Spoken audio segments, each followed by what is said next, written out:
Hey there everyone, I've got a battle for you today with my first generation team, but I've also got a co-commentator with me here today. This is Moonstruckman on YouTube. Hi, this is Moonstruckman. I don't know much about Pokemon, haven't played it since first generation, but this should be fun. Alright, with that, let's get to the battle. Today's battle is against kingabsol1. This is actually a rematch from our first video. This time I'm using my Gen 1 team, so yeah, I'm going to lead off with my hero Ryla, my Onyx, as he leads off with his Larvitar. You know, it's comforting to actually see some of my good old Pokemon that I used back in the day. Yeah, I mean, with the new generations, it just brings new toys to the first generation Pokemon, and it doesn't necessarily make them worse. Except Magikarp. It's always bad. Oh, come on. Magikarp was a great Pokemon once you evolved him. Yeah, once you evolved him.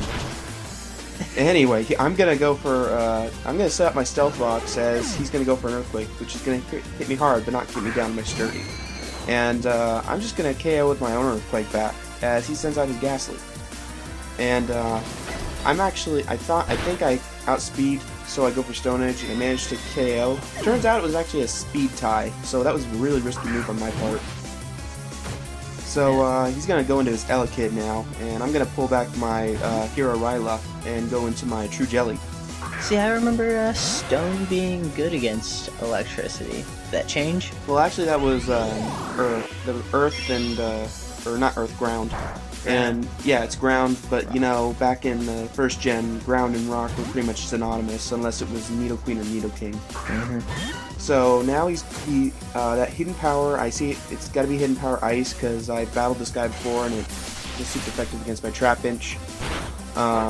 So he pulled back and goes into his Meowth, because his Elekid is Scarred and he doesn't want to be locked into a minimal damage move. So I go for Scald and burn it. So now he's just gonna fake out me, which is gonna do nothing since that burn is reducing its strength. Or its physical moves. The burn is a new... I don't remember burn in first generation. Well actually there was burn in first generation, but it worked a bit differently. It did like no residual damage, but now it's got like a 10th of residual damage. Ah, that's right. So he's actually going to, he's pretty close to being KO'd now. And my Tentacool is actually a pretty good special and physical wall. It's just a good wall overall. So he's going to take himself out with residual damage from a Double Edge. Looks like a good tactic. Well, I You were guess stalling him for time as he killed himself. I know, but a Little Cup stall is actually frowned upon in the Little Cup community, and it's like, eh. Here he's going to send out his Magby and go for Thunder Punch. I don't remember him using Thunder Punch. Mainly, I think that's actually because I knocked it out before it could. So that was just a big surprise there. I'm going to go into my Houdini, my Abra, as he goes for Mach Punch. And I know that Abras are like paper frail when it comes to defenses, but with a non-stab Mach Punch, that's not going to do much at all. I'm pretty KO with a Psychic, and down it goes. He's going to send out his Scarved Elekid. The Elekid is new to me.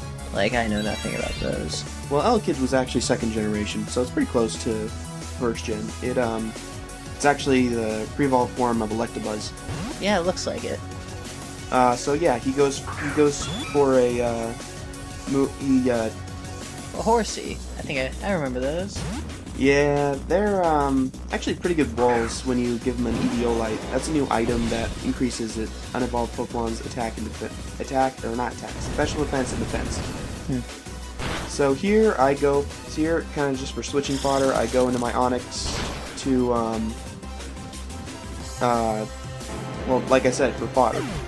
And down goes Onyx after an Ice Beam. Now I'm gonna switch back to my Houdini, seeing his Elekid is back in, and I'm free to KO with a Psychic. Now you see, Abra is a complete beast in Little Cup. I mean, it's in Little Cup, if your stats are around 20, it's considered good, and its special attack stat is 22. That's incredible. I mean, the Psychic Pokemon were always strong, in my opinion. But now they're just, and even in the 5th generation, they haven't lost their touch. Good to hear. So now, after KOing my Aber with a Thunderbolt, I'm gonna go into my Croissant, my Paris, and my Croissant's gonna be able to take that Thunderbolt like a champ. I mean, look at that, 5 damage. I like the nickname. Thanks. And I can go ahead and use Spore and just take it out with Bug Bites on my own free time. But now my opponent's going to run.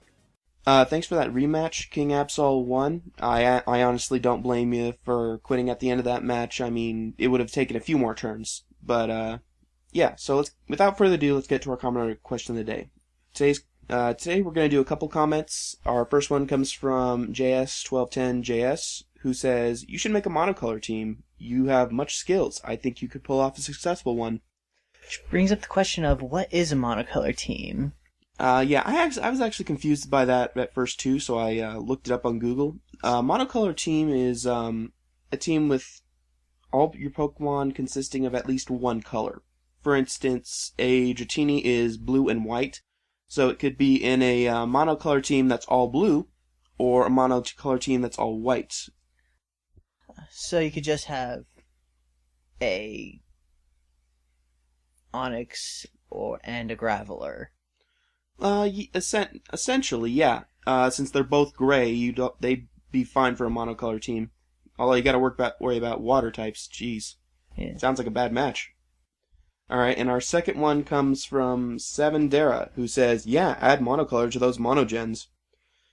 So, I've actually been testing a few monocolor teams.